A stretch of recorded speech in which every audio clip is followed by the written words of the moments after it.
Ya,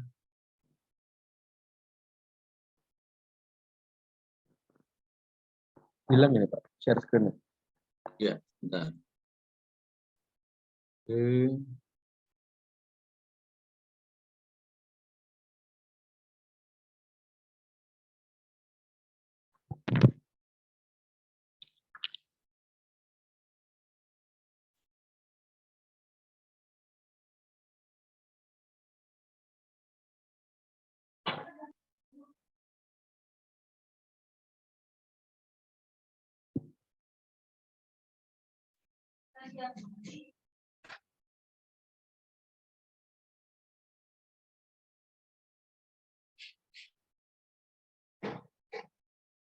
Oke, baik, sudah terlihat Pak Hanif ya?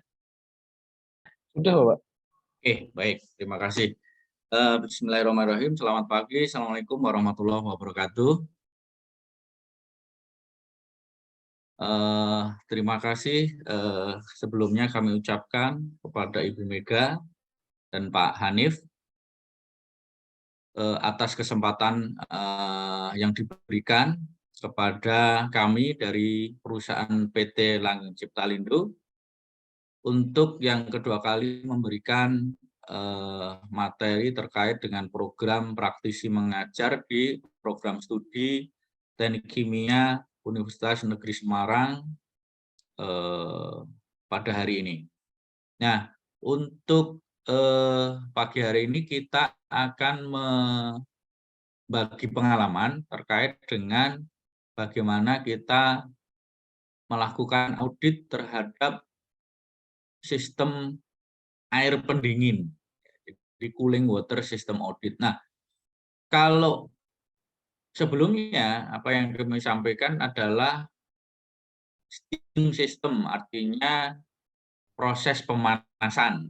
Nah, makanya di salah satu proses di operasi teknik kimia itu ya ada pemanasan, kemudian ada pendinginan. Jadi pemanasan, kenapa dilakukan pemanasan? Mungkin digunakan untuk tujuan tertentu supaya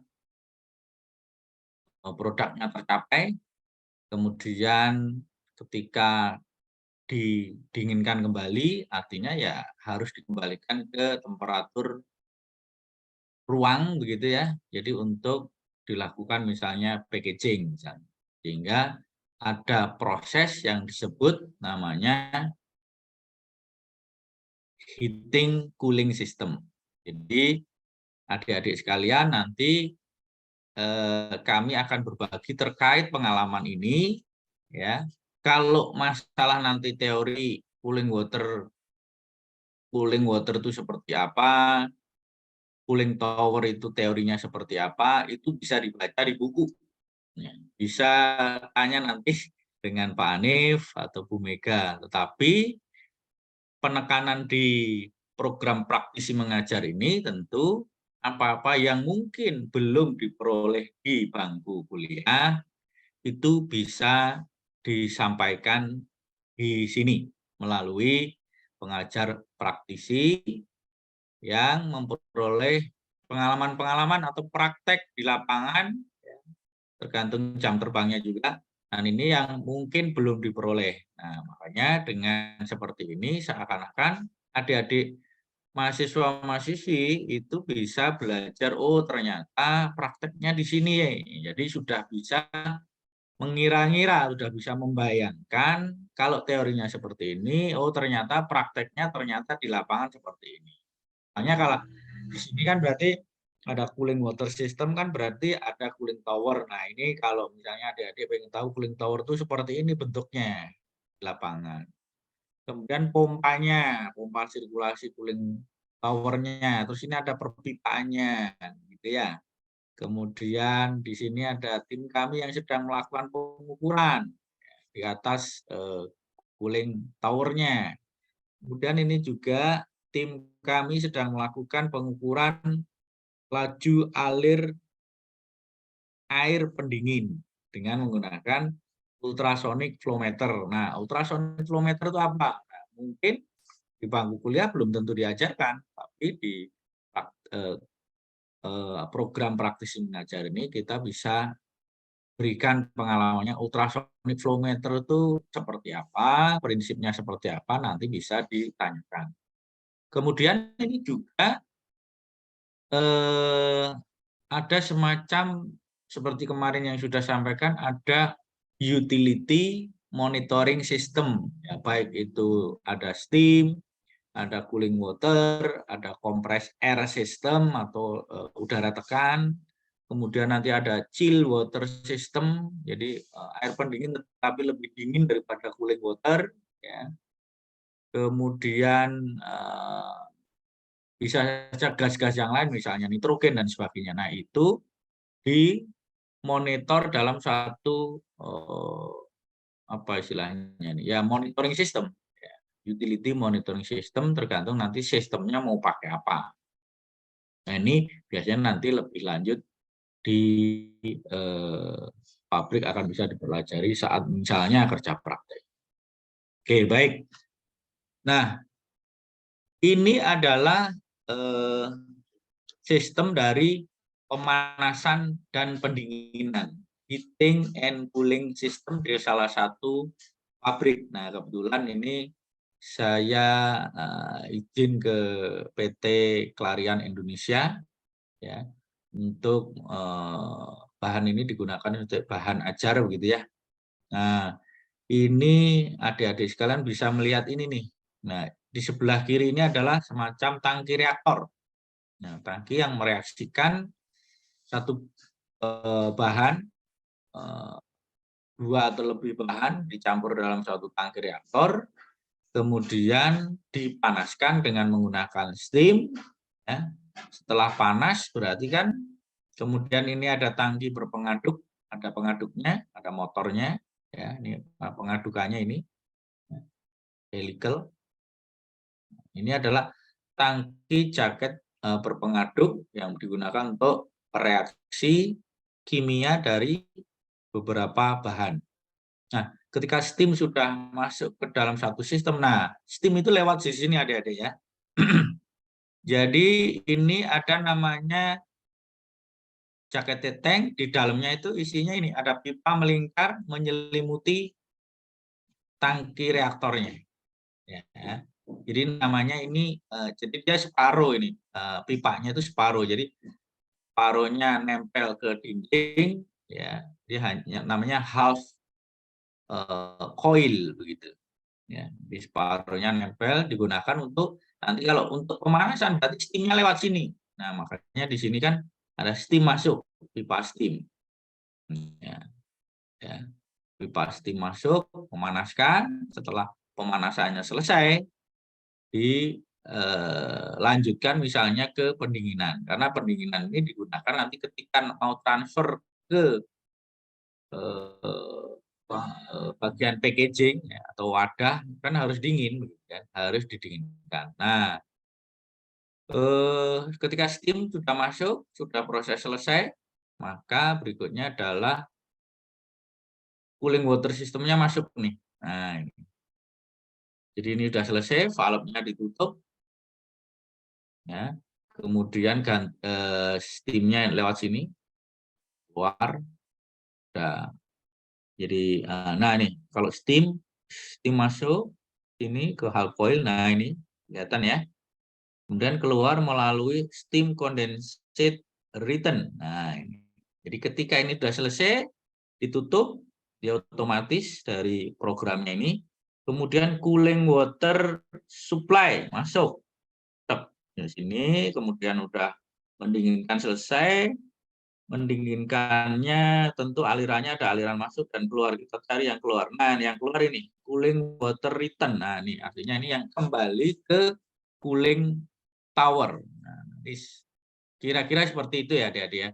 Jadi ini ada tangki, sistemnya heating cooling, perlu pemanasan dan perlu pendinginan. Makanya perlu steam dan perlu air pendingin atau cooling water system. Nah, steamnya yang masuk ke dalam hull coil ini 12 bar, sementara cooling waternya ini temperaturnya adalah 27 derajat dari cooling tower.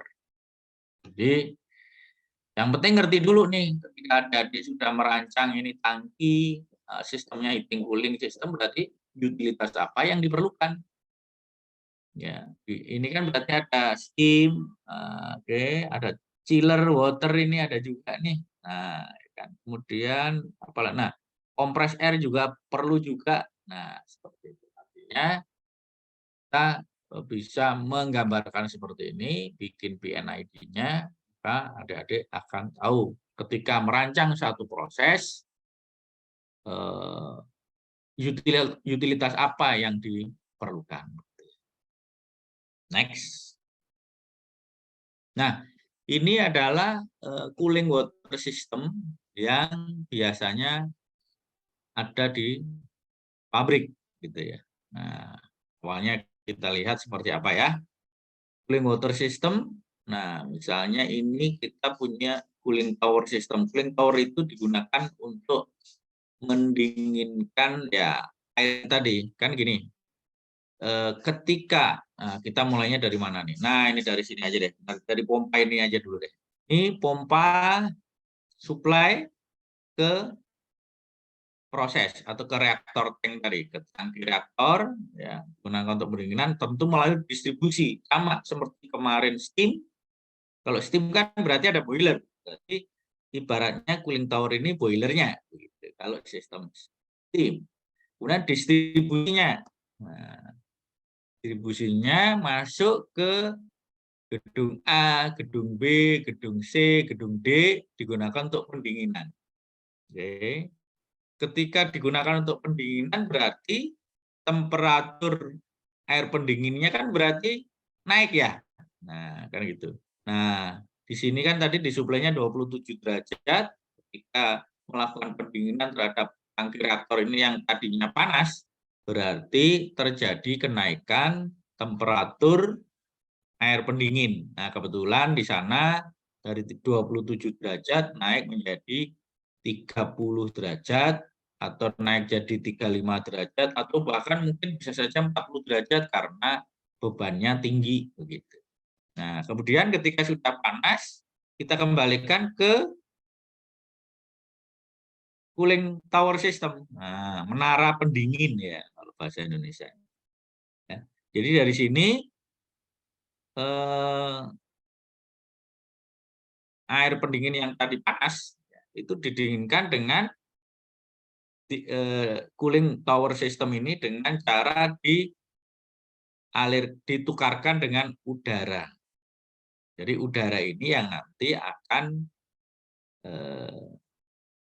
mendinginkan atau berusaha untuk mengambil panas dengan ini kan nanti ditukarkan antara air pendingin yang dispray kemudian dan udara yang masuk ke dalam ini, ke dalam cooling tower ini sehingga terjadi pertukaran massa, pertukaran panas antara air pendingin dan udaranya. Sehingga udara air pendingin tadi nanti akan masuk ke basin ini, istilahnya ke baknya ya. Makanya ini di dalamnya ada bak ini. Baknya ini di bawah tanah ini. Ini lantainya segini, jadi nah baknya makanya nanti setelah didinginkan dengan udara, maka masuk ke dalam basinnya ini, dari basinnya ini nanti akan dipompakan kembali melalui pompa sirkulasi ini kembali ke proses. Kurang lebih seperti itu. Nah, sistem di cooling tower-nya adalah kira-kira seperti ini. Nah, ini circulation pump, pompa sirkulasi ini disuplai ke proses, dan yang sudah panas dikembalikan ke proses, maka ini dispray, ya, kemudian dispray maka di sini ada kipas, ya akan menarik udara yang ada di dalam sini sehingga udara dengan temperatur ambien itu masuk sehingga ditukarkan dengan cooling water-nya. Sehingga yang jatuh ke basin itu lebih dingin dari sebelumnya. Begitu. Oke, mungkin nanti bisa jadi bahan pembahasan. Nah, kira-kira sistem air pendingin seperti itu yang ada di pabrik. Next. Nah, kita berusaha melakukan audit. Audit itu satu evaluasi ya, secara menyeluruh terhadap performan atau kinerja dari satu cooling water system itu apakah bekerja dengan baik atau tidak gitu. Makanya diperlukan audit. Nah, kebetulan kita ada studi kasus dari PT Clariant Indonesia yang ini bisa menjadi bahan ajar untuk di program studi Teknik Kimia Universitas Negeri Semarang. Nah, apa sih temuan yang ada di sana ketika pabrik mengundang kami untuk melakukan audit? Nah, karena memang di sana ada isu-isu yang perlu dibahas. Ya. Ini adalah cooling water systemnya yang terpasang saat ini. Ya, jadi ini sama tadi. Oke, ini digambarkan dalam satu monitor. Kemudian di sana ada kasus ditemukan bahwa temperatur air pendinginnya ya, itu bisa sampai mencapai 40 derajat bahkan 50 derajat ini. Nah, ini kan temperaturnya nih. Ya. Temperaturnya seperti ini, nah, ini 40 derajat, 50 derajat nih ya. Oke. Nah, ini fluktuasi temperatur air pendingin. Nah, harusnya kan normalnya begini. Gini. Ya. Tapi kenapa ini ada fluktuasi? Berarti ada sesuatu diproses misalnya. Nah, itu diperlukan satu evaluasi secara menyeluruh.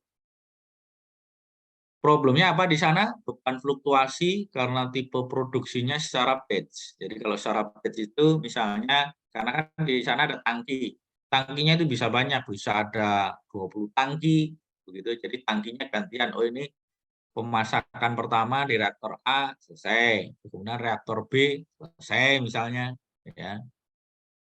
Nah, jadi kalau reaktornya bareng semua, ternyata beban pendinginannya itu naik. Berarti perlu air pendingin yang mungkin lebih banyak atau tidak. Nah karena ini produksinya secara batch berarti karakternya adalah ada beban puncak atau peak load seperti ini. Kalau karakternya dia continue, itu biasanya relatif konstan. Kalau itu sesuai ya dengan kapasitasnya. Tetapi karena ini ada batch itu berarti ada semacam titik puncak, ya, beban puncak untuk setiap tangki. Ketika ada tangki yang bersamaan bekerja. Kemudian ditemukan beban puncak pendinginan saat reaktor A dan B itu bekerja. Nah, reaktor A dan B ini saya samarkan. Ini hanya sebagai simulasi aja.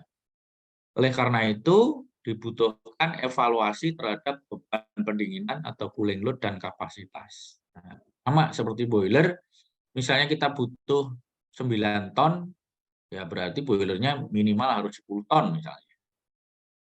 Tetapi kalau misalnya kurang, ya kapasitasnya kurang, ya nanti pemanasannya lambat, ya kan, dan sebagainya. Sama dengan analoginya di sistem pendingin. Sistem pendingin itu berarti kita evaluasi, ya, ini terjadi peak load seperti ini, apakah problemnya karena kapasitas cooling tower-nya kurang, kan? Ataukah distribusi piping-nya atau perpipaannya kurang besar. Nah, nanti kita lihat. Itulah salah satu tugas lulusan teknik kimia untuk menganalisis neraca massa energi mungkin, atau dari sisi prakteknya, pompanya, atau mungkin mana sih yang kira-kira menjadi bottleneck-nya atau apa namanya, titik kritisnya di mana, kenapa ini beban pendinginannya bisa naik secepat ini. Ini kan konstan. Karena kalau ini temperaturnya 50, kan masuk ke cooling tower belum tentu boleh. Karena kan cooling tower itu biasanya punya spesifikasi misalnya air pendingin yang kembali itu maksimal 40 derajat. Nah, ini kalau 50 derajat berarti kan nanti kinerja cooling tower-nya nggak optimum begitu ya. Dan yang berikutnya adalah melakukan evaluasi terhadap pipa air pendingin atas dasar kecepatan 1 sampai 3 meter per detik. Nah, ini juga pengalaman yang mungkin bisa jadi acuan untuk adik-adik sekalian bahwa kecepatan air di dalam satu pipa itu adalah 1 sampai 3 meter per detik. Kalau steam itu steam saturated atau steam jenuh itu 15 sampai 40 meter per detik.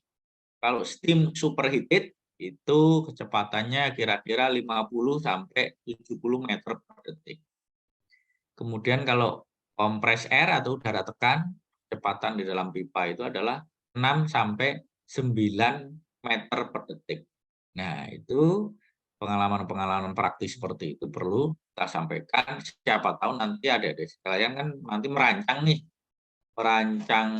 pabrik, ada mata kuliah rancang pabrik di mana di sana perlu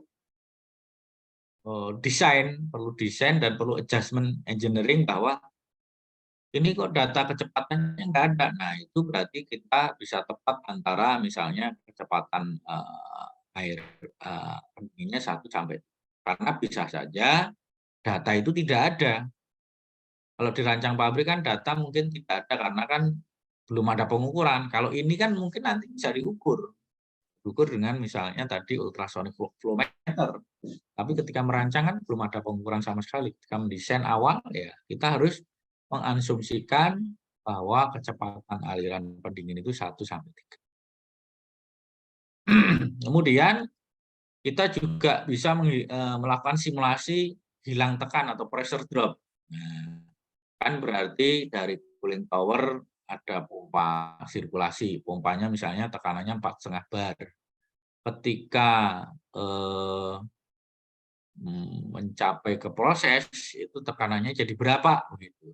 Nah, berapa sih standar tekanan atau pressure drop yang diizinkan? Nah, itu juga untuk setiap utilitas itu beda-beda. Misalnya untuk steam berapa bar per misalnya per 50 meter, kalau misalnya ingin berapa bar ya meter dan sebagainya. Kemudian juga dalam melakukan simulasi hilang tekan ini juga mempertimbangkan jaringan air pendinginnya terbaik seperti apa. Jadi misalnya jaringannya kan yang ada seperti ini. Ya mungkin pipanya ini harusnya nggak ke sini dulu atau mungkin ke gedung yang lain dulu atau bagaimana. Nah, itu terkait dengan jaringannya seperti apa. Sama kemarin dengan adik-adik yang sudah nanya misalnya, Pak, steam-nya supaya memberikan konservasi energi yang baik, misalnya sudah terlalu jauh pipanya, bagaimana? Apakah boilernya dideketin atau prosesnya yang mungkin mendekati boiler, kemudian belokannya juga diminimalkan. Nah, seperti itu kira-kira, sama. Jadi kalau adik-adik sudah belajar steam, distribusi, otomatis ke cooling water distribusi juga analoginya sama. Dengan medianya yang beda. Kemarin steam, ini cooling water kan gitu. Kemudian kita juga melakukan evaluasi konsumsi energi spesifik sistem pendingin. Ya, jadi kalau boiler kemarin kan berarti energinya adalah dari bahan bakar. Ya, artinya berapa steam yang dihasilkan, berapa ton steam yang dihasilkan, ya, itu perlu berapa bahan bakarnya.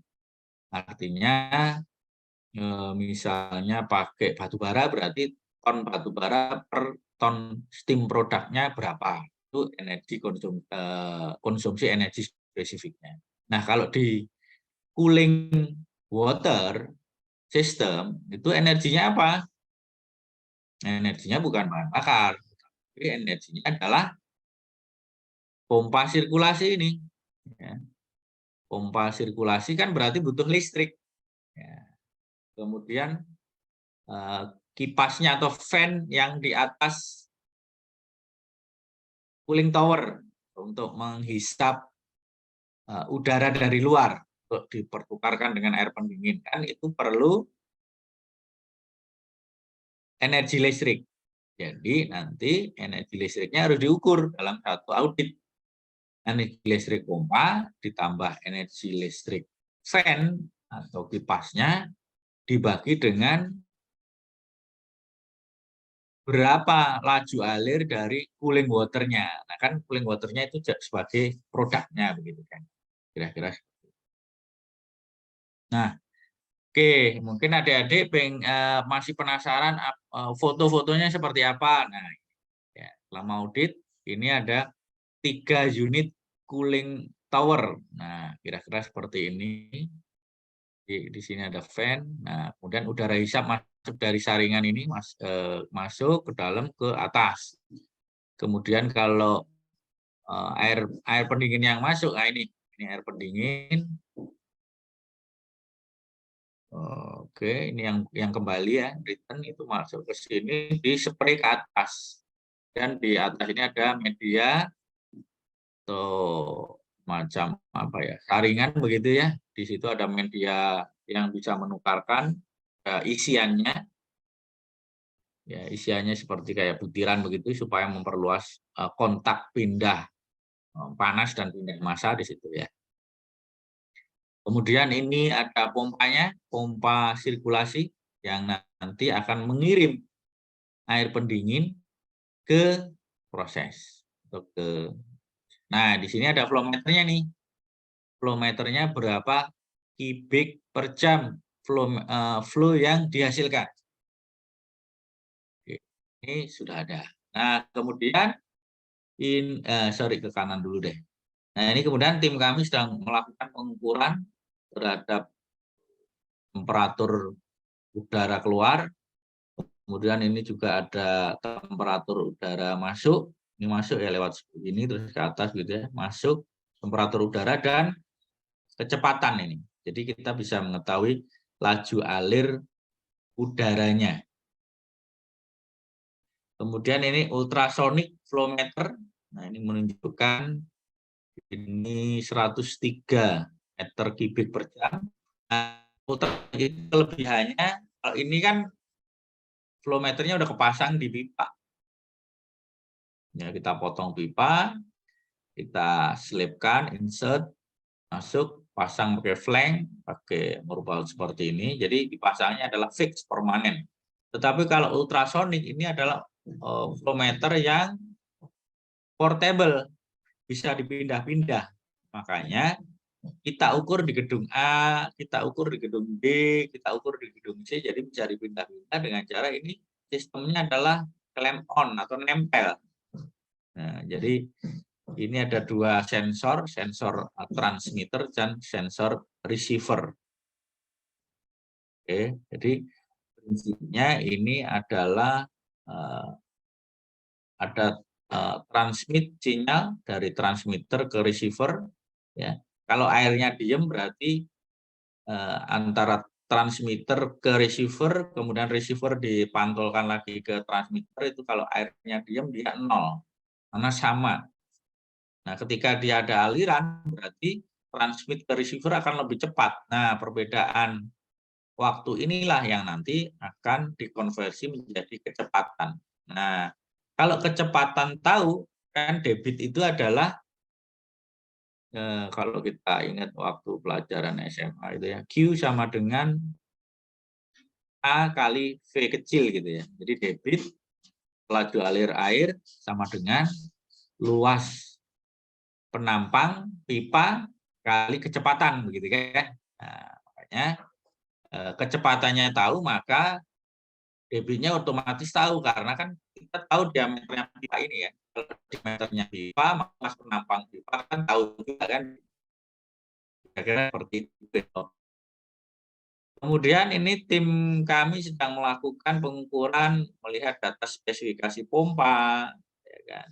Spesifikasi peralatan-peralatan lain dan menggambarkan, sehingga kita bisa melakukan verifikasi terhadap cooling water system ini sudah sesuai dengan yang di lapangan. Next, nah ini contoh tampilan ultrasonic flow meter ya. Di sini misalnya 82 meter per jam. Sorry, yang ini ya. 100 ini ya. Oh ya, 100 meter per hour, meter kubik per hour, kemudian dengan velocity-nya 1,5 meter per second. Nah, karena air itu memang 1 sampai 3. Nah, ini kebetulan ketemunya 1,5, berarti masuk range. Nah, apa yang terjadi kalau kecepatannya kurang dari 1 atau kecepatannya lebih dari 3? Kalau kecepatannya kurang dari 1, biasanya pipanya kegedean. Harusnya 2 inci, dipasangnya 4 inci.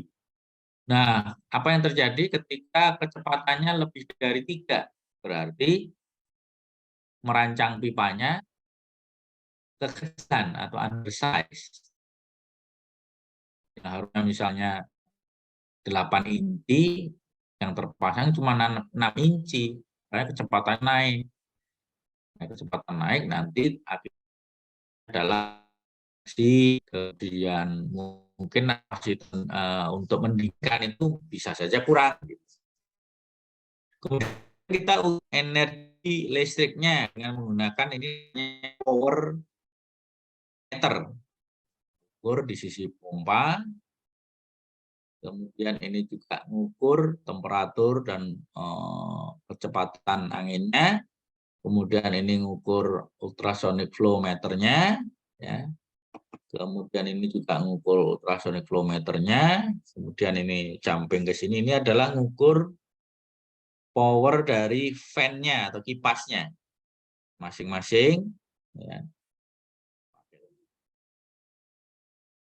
Oke, jadi kemudian satu lagi nih, nah ada tim yang juga menganalisis dari kandungan kimia dari air pendingin itu tadi. Apakah TD-nya tinggi apa tidak, ya kan? Apakah ada kontaminasi sehingga konduktivitasnya tinggi sehingga nanti menjadi kotor begitu, nah ya kan?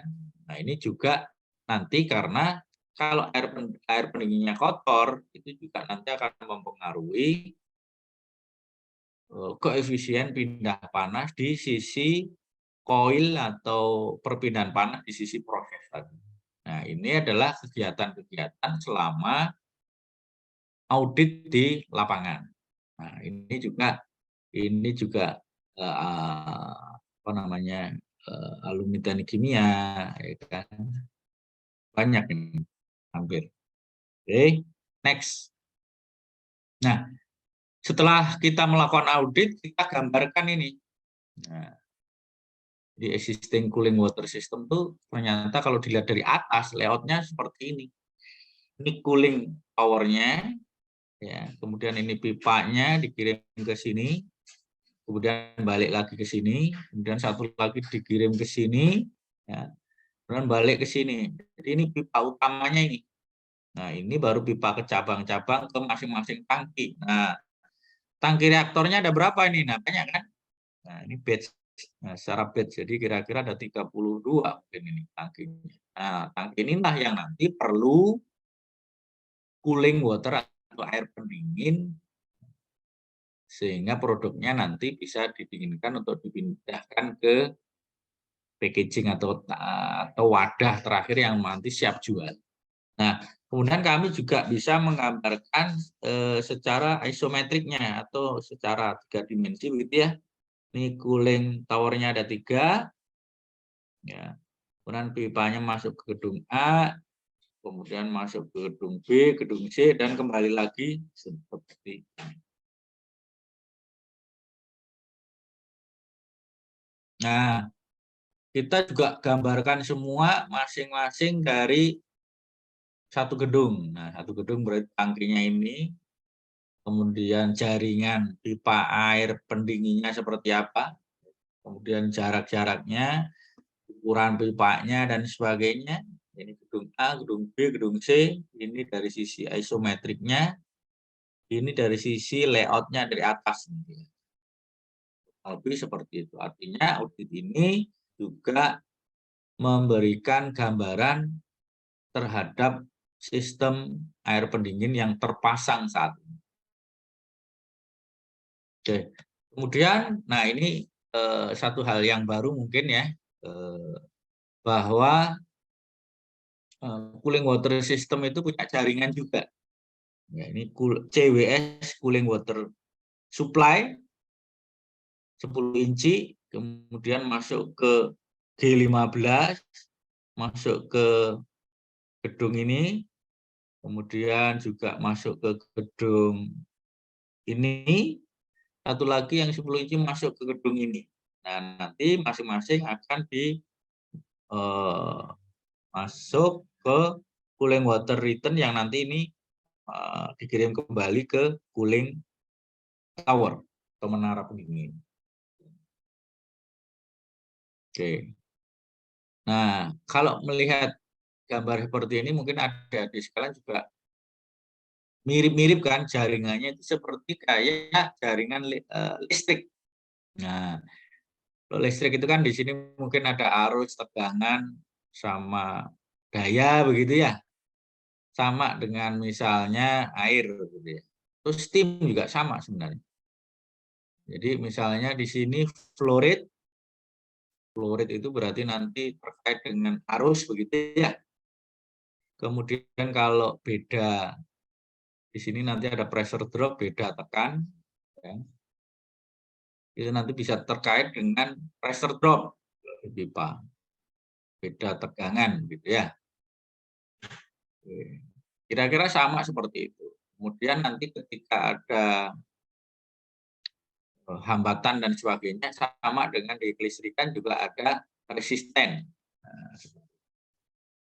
Kira-kira sama. Cuman objeknya aja yang berbeda. Jadi jangan bingung. Oke, nah kemudian mungkin ini saya kenalkan, nanti kalau secara teori mungkin bisa dibantu oleh dosen pengampu, tetapi ini secara prakteknya di lapangan kita selama audit melakukan survei terhadap spesifikasi data dari cooling tower itu sendiri. Nah, berarti 1, 2, 3 nih berarti CW110, CW210, CW310 artinya cooling towernya ini berarti tipenya apa, ya, mereknya apa, modelnya apa. Nah, ini cooling capacity-nya ini yang penting nih. Artinya dia bisa mampu melakukan pendinginan berapa gitu kan dalam satuan kilokalori per hour. Kemudian fan-nya atau di kipasnya di sini nih. Nah, ini kipasnya di atas. Itu perlu listrik berapa HP ini. Jadi 7,5 HP. Kemudian flow rate udaranya, udara itu masuk dari sini keluar ke sana. Itu berapa? Water flow rate-nya berarti waternya masuk dari di dalam sini ya, spray ke atas baru turun ke bawah masuk ke basin atau nah basinnya itu di bawah tanah ini, di bawahnya. Jadi ada semacam underground gitu ya. Nah, kemudian inlet temperaturnya. Nah, ini juga bisa jadi patokan nanti bahwa inlet temperatur atau temperatur air pendingin yang kembali ke cooling tower itu maksimal 37 derajat. Makanya tadi saya sampaikan bahwa temperatur yang kembali kan tadi sampai 40, kadang sampai 50. Nah, itu berarti sudah ada indikasi bahwa ini akan melebihi daripada kapasitas cooling ini. Makanya ini bisa mendinginkan kalau temperatur maksimalnya 37. Nah, ini temperatur OLED bisa 37. Kemudian outletnya adalah 32 dan temperatur wet bulbnya adalah 27 dan diameter fan-nya adalah sekian mili meter. Nah, ini perlu dicatat oleh kita sebagai tim auditor yang sudah survei ke lapangan. Sama dengan nanti kalian kalau adik-adik melakukan kerja praktek, ya, itu juga melakukan pencatatan terhadap spesifikasi yang terpasang, baik itu misalnya cooling tower, boiler, atau kompresor, dan lain sebagainya. Nah, intinya tadi sudah sampaikan ini prinsip kerjanya cooling tower. Jadi air yang sudah dingin dikirim ke proses dan jadi panas, ada cooling water return, masuk ini ada spray, bawah masuk ke basin, seperti itu. Nah, kemudian ini dari ambient airflow end, jadi udara ambien masuk ke sini, disedot pakai airflow. Makanya kenapa ini disedot, karena ini ada induced draft counterflow cooling tower, ya, masuk ini. Nah, berarti ada sebagian dari cooling water return ini berarti karena sudah ditukarkan panas oleh udara. Nah, udara itu ternyata juga bisa mengambil air cooling water return ini. Artinya di sana ada lembab. Nah, kelembapannya ini berarti makin tinggi kan? Nah, kelembapannya ini makin tinggi berarti ada semacam kehilangan air yang sudah menguap. Gitu. Nah, ketika terjadi kehilangan itu, maka perlu yang namanya make up water yang digunakan untuk menggantikan air yang tadi menguap. Kemudian kenapa ini ada blowdown? Misalnya dengan mengganti air yang sudah menguap, kemudian airnya mungkin ada terjadi problem kotor dan sebagainya, namanya diperlukan blowdown atau dibuang. Oke. Next-nya kita juga ingin tahu specification data cooling water pump seperti apa. Nah, ini cooling water pump-nya ini ada 3. Kemudian tekanan keluar dari pompa 4,5 bar. Nah, ini datanya, ada mereknya apa, modelnya. Nah, powernya ini 75 kW, 55 kW, 75 kW, dan sebagainya. Speed-nya dalam bentuk RPM, voltasenya, arusnya berapa, power faktornya berapa, frekuensi, terus mereknya apa. Nah, kan berarti pompa itu kan berarti ada pumpnya yang di sini, ini ada motornya. Jadi motor itu kan untuk menggerakkan impeller di dalam pompa supaya dia menciptakan gerakan memindahkan fluida dari suction ke discharge.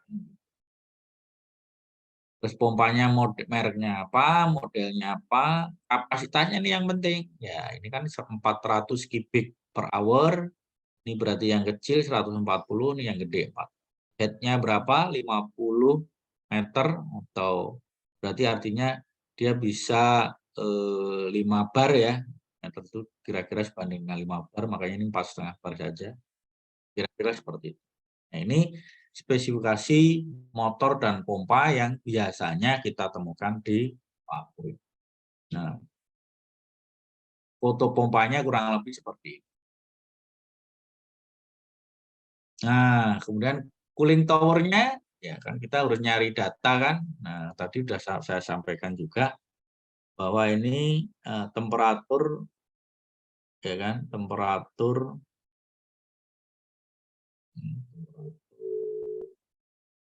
cooling water yang masuk, return-nya, dan ini yang keluar karena disedot pakai pompa.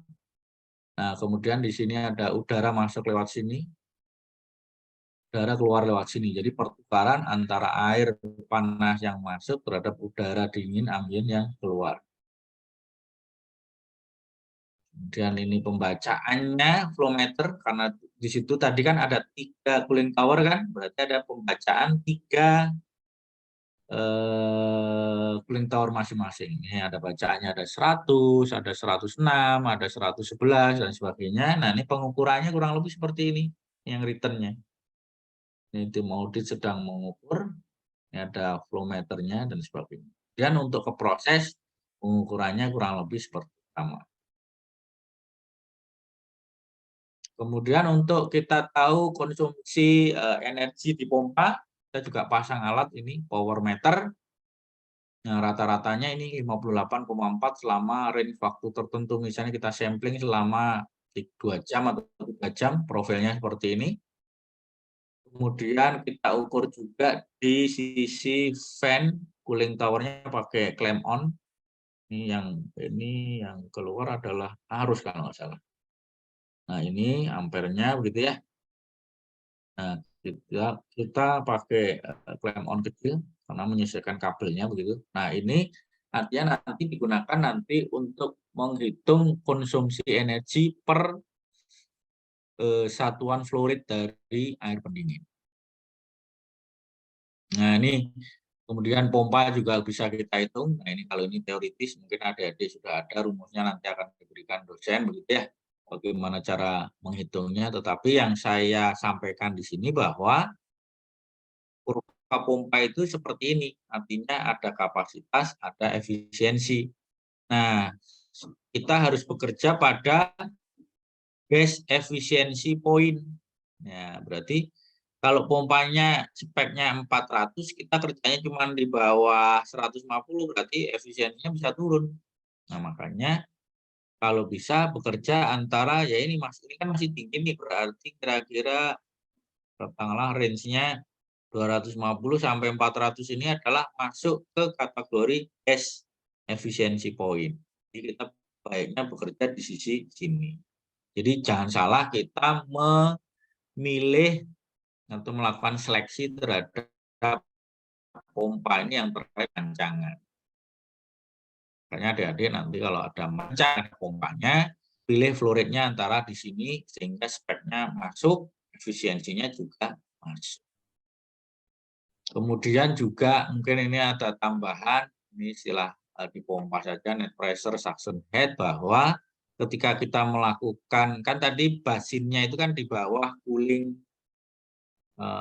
tower kan. Nah, ketika pompanya ditaruh di atas kan berarti pompanya harus nyedot begitu ya. Nah, kan di basinnya kan di sini nih. Nah, dia harus nyedot. Levelnya 3 meter nih.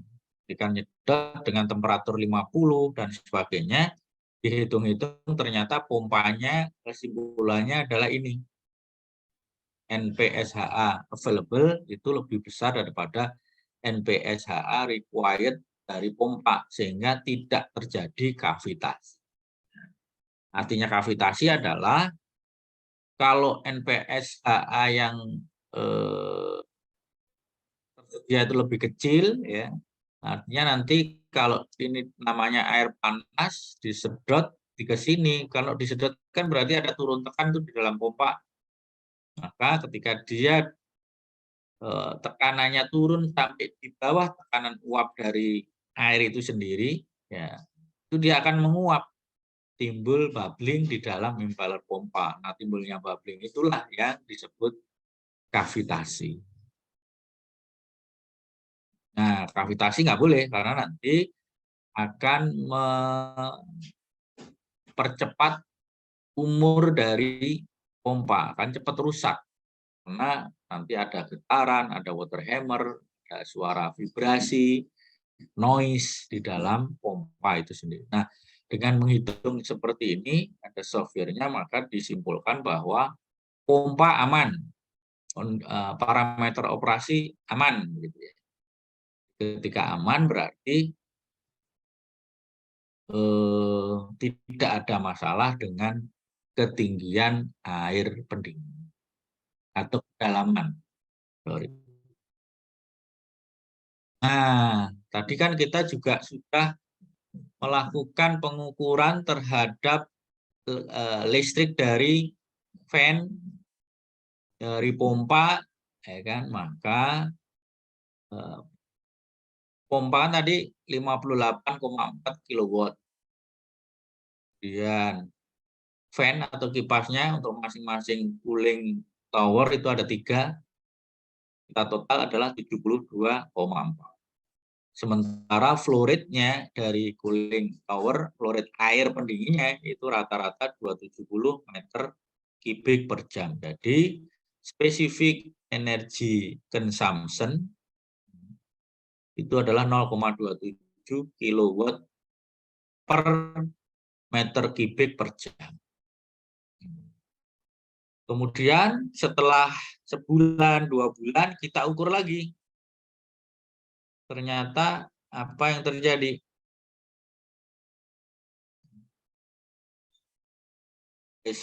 Maaf. Jadi ini yang saat audit yang ini. Jadi ini saat audit adalah kita ukur seperti ini. Jadi spesifik energy consumption-nya adalah 0,25 kilowatt per meter kubik ya, per jam. Setelah beberapa bulan kita ukur lagi, ternyata hasilnya ini terjadi kenaikan antara 0,25 menjadi 0,27. Berarti indikasinya bahwa apa? Terjadi kenaikan di sistem fan. Nah, fan-nya ini berarti ada mungkin di situ isinya atau isian dari saringan di cooling tower-nya mungkin kotor karena ada debu, mungkin bisa aja ada lumut, ya kan? Ada pengotor lainnya yang membuat fan ini harus bekerja keras supaya memberikan flow rate yang sama, berikan performa yang sama, dia konsumsi listriknya lebih gede. Nah, ini mengindikasikan bahwa terjadi penyumbatan atau pengurangan luas pindah panas di sisi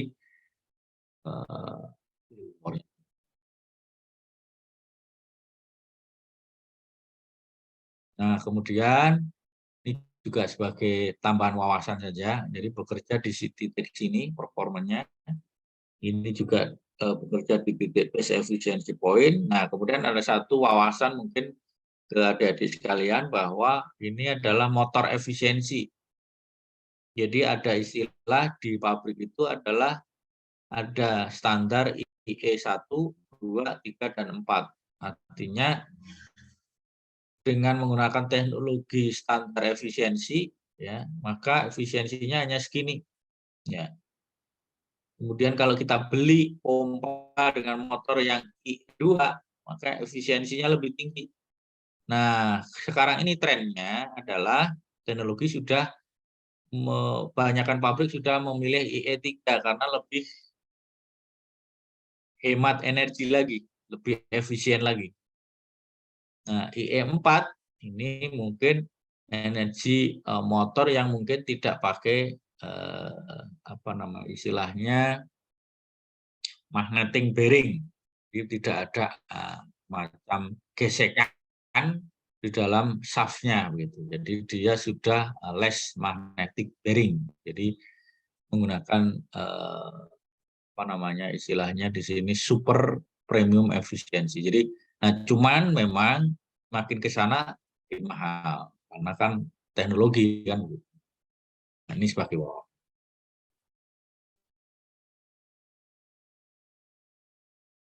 Nah, kemudian mungkin ini nih ya. Ini ada istilah VSD, mungkin saya kenalkan juga. VSD adalah variable speed driver ya. Jadi pompa itu kalau sistemnya on off berarti ya dia maksimum capacity atau 0 begitu. Ya, ketika dinyalakan dia misalnya 400 meter kubik per jam ya berarti dia nyala terus 400 meter kubik per jam. Nah, ketika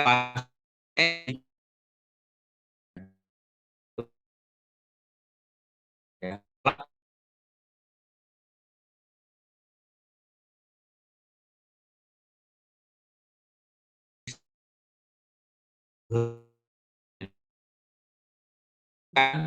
flow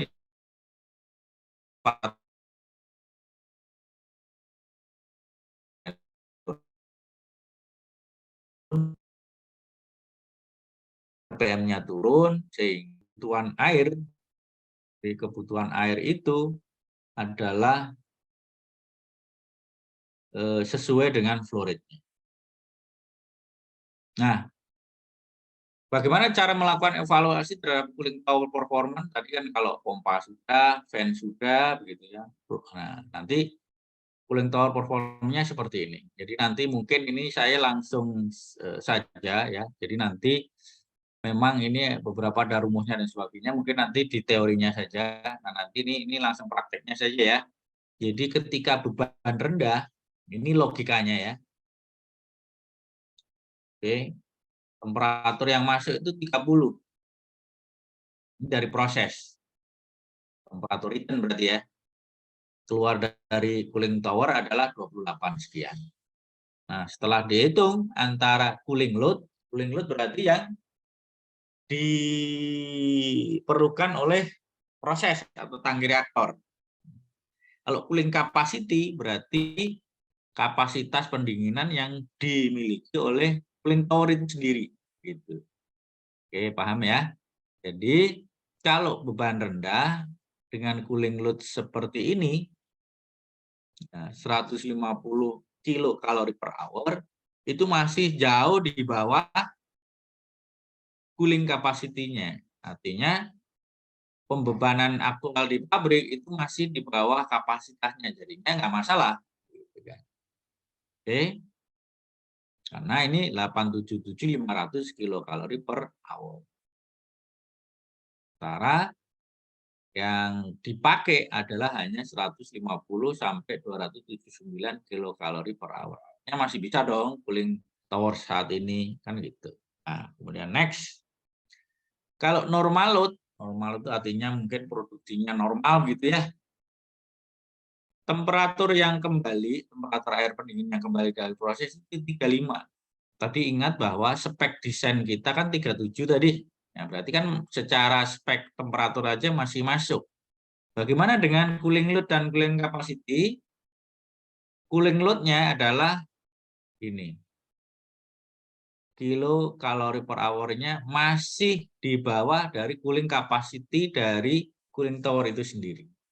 Artinya normal, ya produksi normal oke, nggak masalah. Oke, berarti produksi rendah oke, produksi normal oke. Nah, bagaimana produksi ketika ada beban puncak? Nah, beban puncak. Puncak itu misalnya ada tangki reaktor yang tiba-tiba jalan bareng. Oke, nah ternyata temperatur yang kembali itu 43 derajat. Nah, 43 derajat di atas dari spesifikasi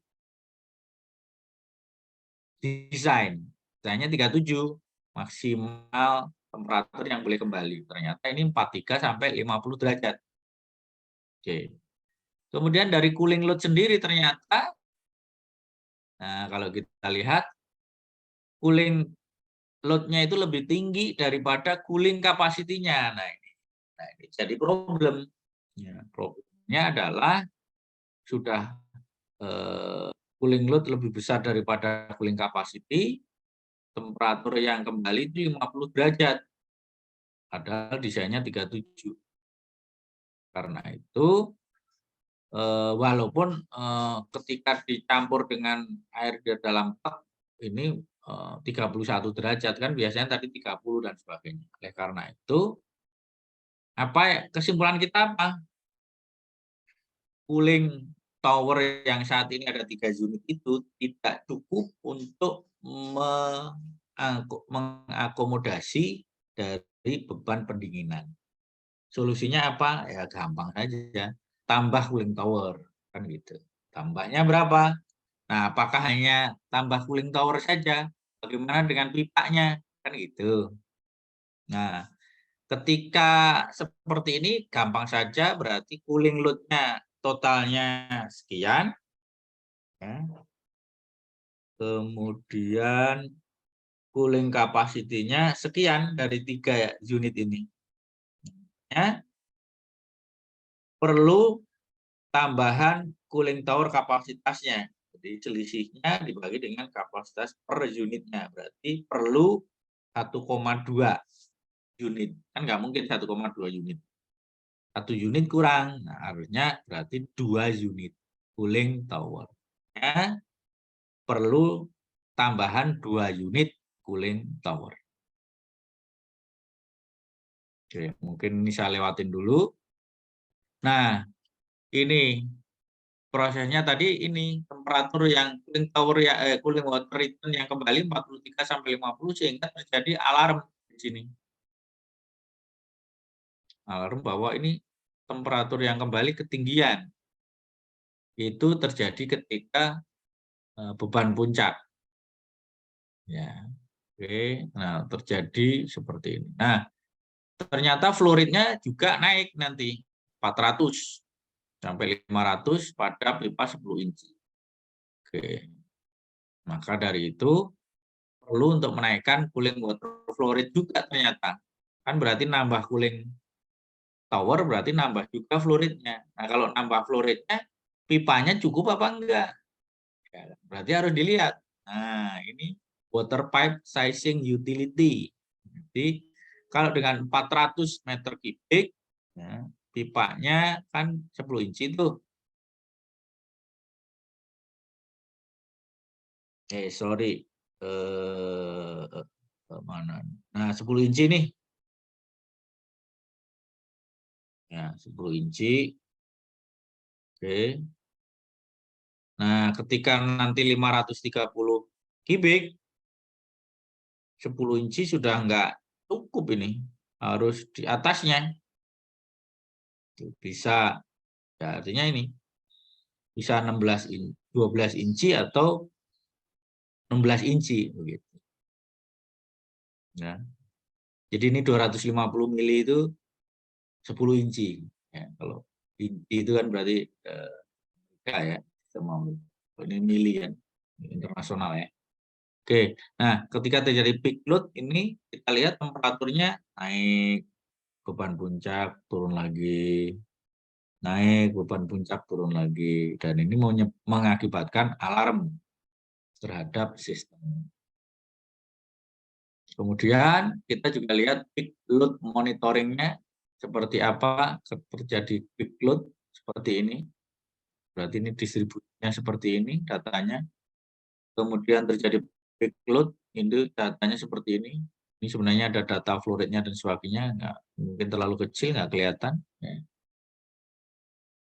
Ini juga peak load monitoring di beberapa titik, di beberapa hari dan sebagainya. Nah, tadi berarti cooling towernya kurang, mungkin nambah 2. Nah, berikutnya kita lihat distribusi pipanya. Ya. Nah, makanya distribusi pipa tadi referensinya adalah kecepatan 1-3 meter per detik. Kita ukur saja dengan cooling water supply dan cooling water return menggunakan ultrasonic flow meter. Ya. Kemudian kita ukur di gedung A. Ya. Ini warna hijau 105 kubik per hour, ternyata velocity-nya 1,5 masih oke kan, masih normal, masih masuk range. Tapi yang return-nya kok cuma 4 inci nih. Nah, padahal suplainya 6 inci. Ya, return-nya kok 4 inci. Ternyata begitu dihitung 3,4. Jika diukur, sorry, bukan dihitung. Artinya ini kekecilan, makanya rekomendasi adalah mengganti pipa cooling water return dengan ukuran 6 inci. Dari 4 ke 6 inci. Ini memang agak membingungkan. Suplainya saja sudah 6 inci, kenapa return-nya ke cooling tower 4 inci? Harusnya kan sama, paling kan 6 inci, 6 inci begitu ya. Makanya ini yang ditemukan. Makanya ini menjadi bottleneck untuk di sistem distribusi. Kemudian di gedung B, ukur 4 inci, ya, fluoridnya segini, velocity-nya atau kecepatannya 3,7, berarti sudah kecepatannya di atas reference. Di underside. Dan ini pipanya juga 4 inci. Nah, karena itu dua-duanya harus diganti. 4 menjadi 6 inci semua, suplainya 6 inci, return-nya juga 6 inci. Sama dengan di gedung C, cooling water supply-nya sama-sama 4 inci. Nah, ini mungkin 2,9 masih oke, cuman udah mepet sekali. Nah, kalau udah mepet sekali itu ya kita tergantung punya budget. Kalau punya budget ya udahlah ganti saja dari 4 inci menjadi 6 inci. Nah, di gedung C tapi di pipa yang lain dia udah 6 inci, kecepatannya normal 1,6, kemudian yang 6 inci return-nya adalah 1,5. Nah, kemudian tadi melakukan pengukuran terhadap velocity atau kecepatan. Nah, bagaimana cara kita menghitung pressure drop-nya? Nah, pressure drop-nya ini menggunakan persamaan Darcy-Weisbach. Ini mungkin nanti ada di banyak buku sih sebenarnya di aliran fluida. Jadi intinya bahwa pressure drop adalah friction factor dari persamaan Fanning-Reynolds dikalikan dengan K itu ini 8 rho L per P kuadrat D pangkat 5. Ini masing-masing ada legendnya, berarti D diameter, rho itu density, ini V kecil ini, velocity, Q flow rate, dan sebagainya. F sendiri adalah sekian 1,6364 dalam kurung ln dan sekian ya, rumusnya kurang lebih seperti ini ya. Oke. Nah, logiknya seperti apa? Nah, persamaan ini digunakan untuk menghitung jaringan tadi seperti apa? Kan tadi jaringannya kurang lebih seperti ini kan? Nah, jaringannya seperti ini, ya kan? Artinya begini. Ini contohnya 3A.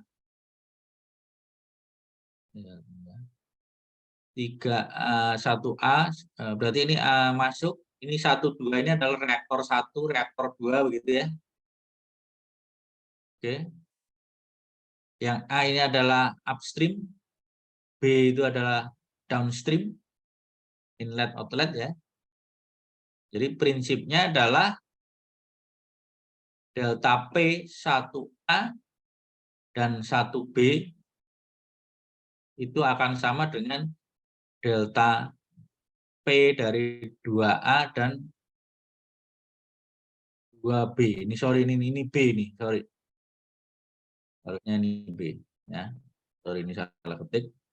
Atau kita simpelkan namanya, sederhanakan, delta P1 dan delta P2. Oke.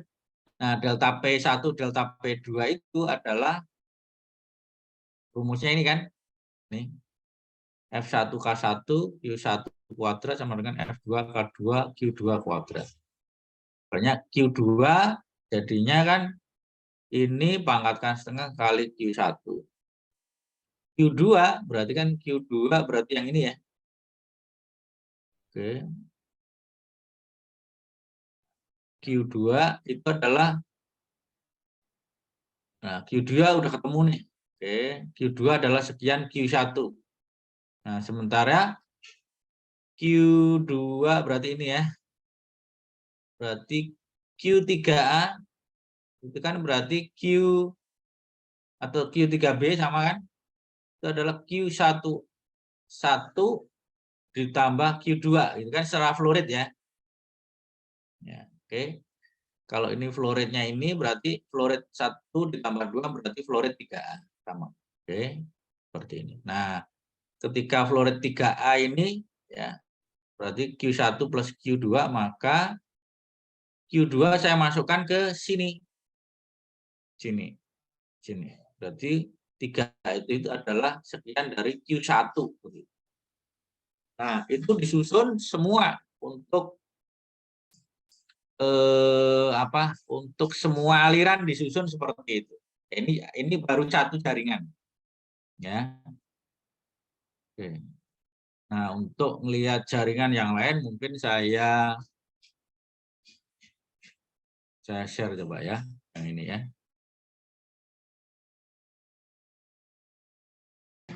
Oret-oretan saya itu ada.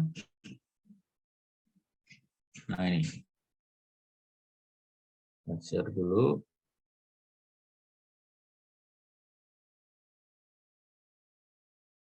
Nah, ini kira-kira oret-oretan saya ya. Ini jaringannya kurang lebih seperti ini, ada tadi sudah saya ini kan. Ini oret-oretan saya, sorry. Nah, tadi kan nyusun persamaannya kan, delta P1, delta P2 sama dengan delta P3 dan sebagainya. Disusun seperti ini untuk persamaan 1 dulu, Q3 sama dengan sekian-sekian Q1. Q4 berapa, Q10 berapa baru deh. Q11A dan sebagainya. Terus sampai ke nih persamaannya. Nah, ini seperti ini. Sampai semua fluoridnya ketahuan. Makanya nanti rumusnya seperti ini, ya kan? Nanti ketika melakukan apa namanya istilahnya, saya share lagi. Saya share lagi untuk nah ini saya share. Oke ya.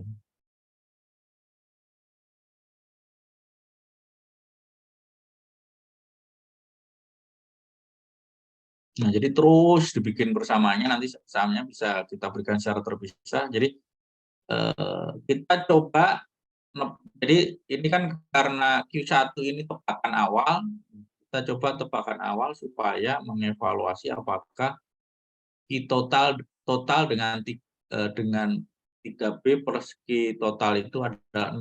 Artinya dengan kita mencoba fluoridnya itu supaya memberikan selisihnya itu 0. Nah, selisihnya 0 berarti udah imbang, udah balance gitu. Nah, dengan tebakan nanti F-nya itu kita tebak 1.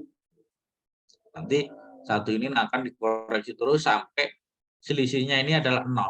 Artinya balance gitu. Nah, mungkin agak sulit kalau memang belum ini ya, kita hitung praktek, belum dikasih soal begitu ya. Akan sulit, mungkin nanti nyoba ini salah satu dua jaringan aja, 2 reaktor aja kita mengetahui pressure drop masing-masing yang melewati reaktor begitu ya. Nah, kalau 1 reaktor, 2 reaktor nggak mungkin masih gampang. Tapi kalau sudah reaktornya ada berapa nih? 1, 2, 3, 4, 5, 6, 7, 8, 9, 10, 11. Ini 1 gedung. Kemudian reaktor di gedung yang lain ada berapa? Kemudian tangki reaktor di gedung yang lain ada berapa? Tangki reaktor di gedung lain. Nah, ini jadikan 1 jaringan. Nah, jaringan ini berarti harus disusun persamaannya kayak tadi. Satu-satu begitu ya. Nah, itu perlu kesabaran. Tapi nggak apa-apa. Hasilnya adalah ini. Tuh, sudah ketemu bahwa dengan jaringan seperti ini kita masukkan panjang pipa, diameter pipa, luas area, K-nya hasil apa tuh? Nah, kita tebak 1, ya kan? Kemudian kita nebak di sini. Ya. Tebakannya di sini supaya memberikan nanti 0 gitu kan selisihnya. Cuman 0-nya itu saya taruh di luar, nggak saya tampilkan di sini. Jadi artinya ini distribusi fluorid dan pressure drop di masing-masing reaktor dan di masing-masing gedung. Jadi ini kira-kira seperti ini, nah, fluoridnya seperti ini, kemudian kita lihat kecepatannya. Kecepatannya ini masih masuk 1, ya, 1 sampai 1,2. Kecepatannya di sini di gedung MPP itu 1,1 sampai 1,1. Artinya perpipaan di gedung ini dengan fluorid yang ada, dengan fluorid 400 ini, IB Corano masih oke. Kemudian apa yang terjadi di gedung yang lain? Di gedung yang lain ternyata perlu cooling capacity yang lebih gede, fluoridnya lebih gede, ternyata ini sampai 200-an. Nah, begitu dihitung kecepatannya, nah di sini udah di atas 3 nih. Ini udah di 3,5, 3,6. Nah, ini artinya di sini pipanya kekecilan ini, di area ini kekecilan. Berarti ini pipanya ini kan 100 mili nih, atau 4 inci. Pipanya ini yang nanti akan diganti atau diganti yang lebih gede lagi. Nah, makanya cooling water return ini mengalami undersize, kekecilan. Nah, ini buktinya di atas 3. Sementara di pipa utama di sini masih oke. Di 2,3 ya, masih oke.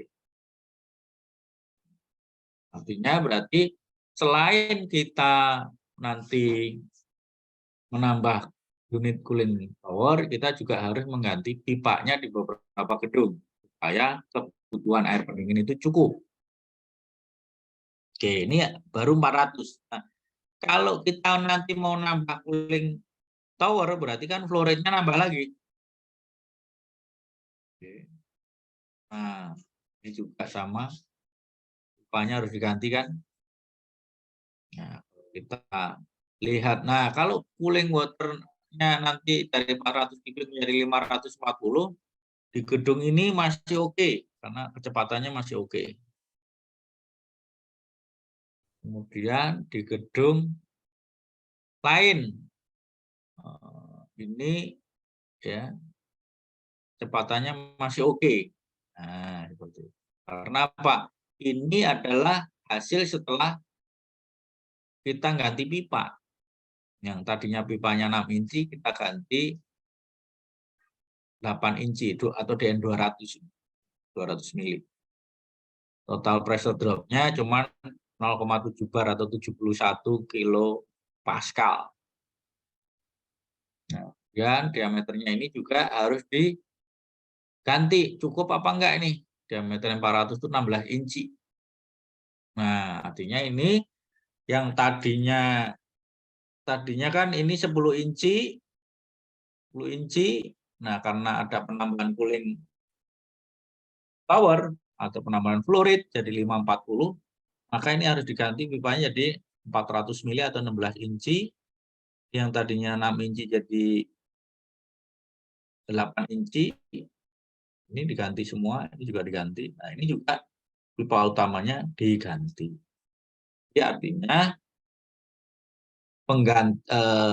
simulasi ini memberikan informasi yang cukup akurat bahwa problem selama ini karena temperatur air pendingin itu terlalu panas, ternyata memang kapasitas cooling tower-nya kurang dan pipa diameter pipa dari pipa distribusi air pendingin itu kurang besar. Nah, makanya ini harus diganti dengan 400 mili.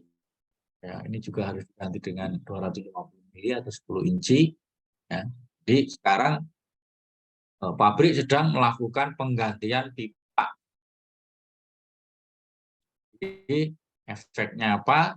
Tadinya kan tadi cooling load-nya kan di atas kan. Ya. Sekarang cooling load-nya dengan 540, nah kita simulasi 690, cukup gitu kan. Nah, kemudian ada juga data tambahan yang tim yang melakukan terhadap analisa air dari sistem cooling water-nya, bahwa parameternya adalah COC, cycle of concentration. Jadi kualitas air di dalam baknya dibagi dengan kualitas air umpan. Itu masih oke. Karena apa? Targetnya itu kan sebenarnya 3,5 pun juga masih oke, tapi aktualnya masih sekitar 1,5. Jadi tidak ada isu dengan air. Jadi isu dari air tidak ada karena airnya bersih. Jadi tadi kan isunya berarti lebih ke arah cooling tower-nya kurang gede, pipa diameternya kurang gede, kan karena pengotor atau kontaminasi di dalam cooling tower. Nah, kemudian ini juga analisisnya seperti ini, ya. Airnya itu nggak masalah. Ya, dihitung secara konduktivitinya masih masuk atau tidak.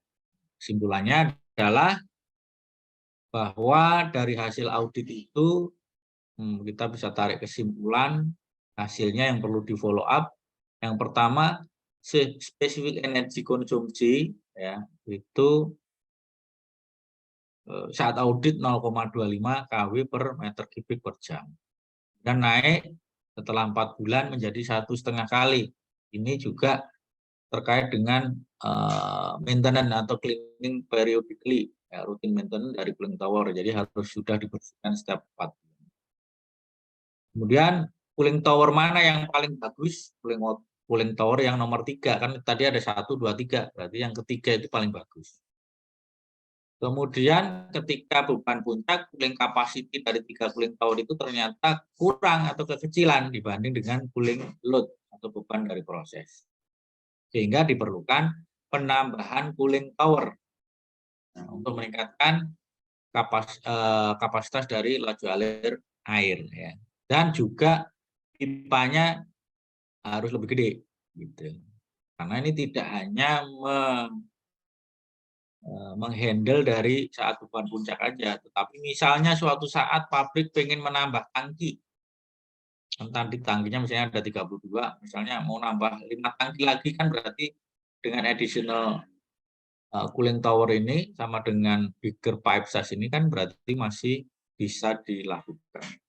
Kemudian kalau dari kualitas air umpan sudah tidak masalah. Nah, ini rekomendasinya berarti ada 1 sampai 9 ini rekomendasinya. Nah, lakukan periodic cleaning. Ya, kemudian untuk memberikan specific energy consumption yang lebih baik, maka dipasang misalnya VSD atau variable speed drive atau pressure, sensor, dan sebagainya. Perlu tambahan unit cooling tower yang baru, kan, dengan total kapasitas 4 juta sekian kilokalori per hour. Kemudian juga pipanya juga harus lebih gede, ya. Kemudian apa nih? Banyak nih, artinya install VSD, variable speed driver itu artinya mengatur putaran RPM dari pompa melalui vensi supaya memberikan flow rate yang sesuai dengan kebutuhan. Dan kelas motornya yang tadinya IE2 mungkin diganti IE3 supaya lebih. Kemudian COC-nya juga masih bagus sehingga tidak perlu blow down yang terlalu. Oke. Itu yang bisa kami sampaikan. Ya, ini final report-nya cooling water system ini ya sudah kita submit ke Clariant tahun lalu dan ini bentuknya harus bahasa Inggris karena ini adalah multinational company. Ya. Harapannya bahwa peluang bisnis proyek efisiensi dan konservasi energi bagi lulusan teknik kimia pada bidang sistem utilitas itu masih sangat terbuka dan adik-adik yang memang menekuni nantinya di sistem utilitas dan prosesnya, artinya bisa kerja di pabrik, bisa jadi konsultan, bisa jadi instalasinya dan sebagainya tentu melalui hitungan-hitungan teknikal seperti itu. Kemudian harapan berikutnya adalah kolaborasi lanjutan antara Langgeng dan Universitas Negeri Semarang untuk ikut ambil bagian dalam practical and experience sharing terkait dengan proyek konsultasi energi dan implementasi konservasi energi. Kemudian buku yang kami gunakan adalah bukunya adalah ini, Sistem Utilitas di Pabrik Kimia. Itu pengarangnya adalah Profesor Heri Susanto dari Teknik Kimia ITB. Kemudian kami juga terima kasih kepada PT Clariant Indonesia sebagai tempat studi kasus audit dari sistem pendingin yang menjadi bahan ajar di program studi Teknik Kimia Universitas Negeri Semarang pada program praktisi mengajar kali ini. Itu kami cukupkan sekian. Terima kasih atas perhatiannya dan waktu dan tempat kami kembalikan ke Pak Hanif mungkin nanti untuk sesi tanya jawab. Silakan Pak Hanif. Terima kasih. Terima kasih banyak Pak Rosmanto yang mengenai audit water system ini sangat menarik sekali ya saudara-saudara sekalian. Kalau di perkuliahan biasa dengan dosennya sendiri ya mungkin tidak akan sampai detail itu. Ya. Kerja cooling tower begitu. Dengan efisiensi itu udah paling mentok biasanya Pak. Iya betul. Ya. Nah ini sampai ke bagaimana analisisnya kalau ada terjadi sesuatu di cooling water system itu mana yang harus dianalisis, mana yang diperhitungkan kembali sekali. Ini waktu silakan kalau ada yang mau bertanya di raise hand. Ada kesempatan kemarin sudah ada yang tanya, ini yang belum silakan. Hari ini masih ada kesempatan untuk diskusi bersama Pak Rusmanto. Ini kesempatan terakhir nih, mendapatkan ilmu langsung dari praktisi industri Siap. pengolahan air. Ini jarang-jarang ya, Pak. Karena kesempatannya kan kalau dulu itu pas melihat zaman-zaman dulu nggak Pak, waktu awal-awal itu kan kok susah sepertinya mendapatkan perkuliahan dari industri karena kan banyak yang di daerah Jawa Barat sana yang paling banyak ya Pak. Sekarang kesempatannya bisa online, semuanya bisa dilaksanakan dari jauh, jadi bisa tanpa melihat adanya jarak. Tadi ada yang rasain siapa ya? Wipa Sojo ya, silakan Bu. Baik, Bapak, selamat siang Bapak Rusmanto dan juga terima kasih untuk Pak Hanif. Sebelumnya di sini saya ingin bertanya Bapak, tadi kan dijelaskan bahwa cooling tower kayak gitu ya Pak ya. Nah, Ya. sebetulnya untuk karakteristik dari bahan tersebut masuk cooling tower tuh ada gak sih Pak? Nah, kalau ada tuh seperti apa karakteristik yang bisa masuk ke cooling tower tersebut gitu Pak? Mungkin itu sih Pak dari saya, terima kasih. Ya, ini maksudnya bahan apa ya? Bahan maksudnya air pendinginnya begitu ya? Ya betul. Apakah ada bahan lain yang bisa masuk kayak gitu Pak? Bagaimana? Oh, maksudnya pengotor atau kontaminasi begitu ya? Betul Bapak, betul. Ya, mungkin gini. Pertama, kalau dari sisi air pendingin itu bisa dicegah dengan airnya harus kualitas bagus. Kalau kualitasnya misalnya katakanlah di soft waternya terjadi kegagalan, berarti kan mungkin banyak pengotor atau katakanlah conductivity-nya naik, TDS-nya naik dan sebagainya, itu akan membuat nanti akan terbawa ke aliran pendingin yang nanti akan bisa saja menempel pada pipa, menempel pada heat exchanger yang itu membuat kerak dan bisa menghalangi proses perpindahan panas. Kemudian yang kedua adalah yang masuk ke dalam cooling tower itu kan bahannya hanya dua sebenarnya. Jadi cooling waternya atau air pendinginnya sama udaranya, ya kan? Udara yang nanti membuat si cooling waternya itu menjadi dingin. Nah, itu kan dipertukarkan di situ. Nah, udara, nah ini termasuk kualitas udara di sekeliling pabrik. Ya, jadi kalau udaranya katakanlah banyak partikel, banyak misalnya debu dan sebagainya, udah pasti ya di situ ada debu dan sebagainya, itu akan membuat isian, kalau isian di cooling tower itu kan ada bednya begitu ya, isian bahwa nanti di situ ada tempat penukaran antara air dingin dan udara. Nah, di situ ada bednya, ada butiran kecil-kecil yang membuat kontak pindah panasnya lebih besar. Nah, itu ketika nanti kalau udaranya banyak debu dan sebagainya bisa tersangkut di situ atau mungkin dari lingkungannya yang mudah untuk misalnya tumbuh lumut dan sebagainya atau partikel-partikel lain yang mungkin dari udara masuk ke dalam situ akan nanti menghambat proses perpindahan panas atau performa atau kinerja dari cooling tower itu sendiri.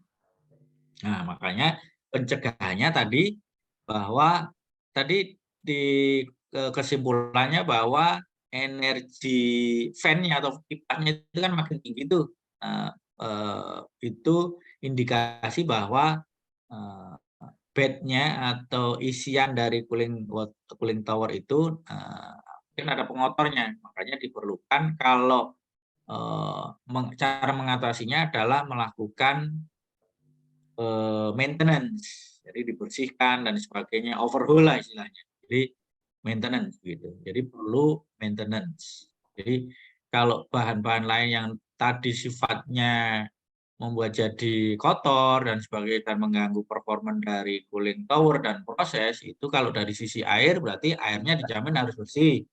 Kemudian kalaupun ada TDS harus ada blowdown, dibuang gitu kan. Kalau dari sisi udara kita nggak bisa mengendalikan udara luar karena udara luar itu nggak bisa dikontrol seperti air, airnya harus dibersihkan, soft water dan sebagainya. Tapi kalau udara ya seadanya udara di sekelilingnya. Nah, tapi caranya adalah melakukan rutin cleaning terhadap cooling tower itu sendiri dengan indikasi misalnya tadi, oh konsumsi energinya kok sudah naik begitu kan, berarti saatnya untuk melakukan maintenance atau over.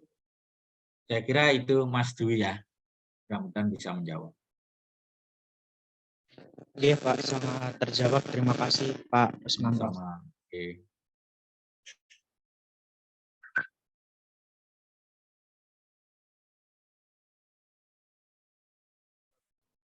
Ya, silakan yang lainnya.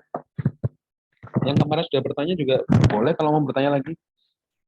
Tidak ada batasan, silakan.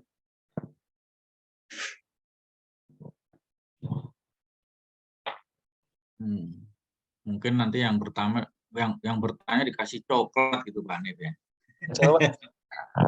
Yang bertanya dikasih coklat itu pasti banyak yang nanya.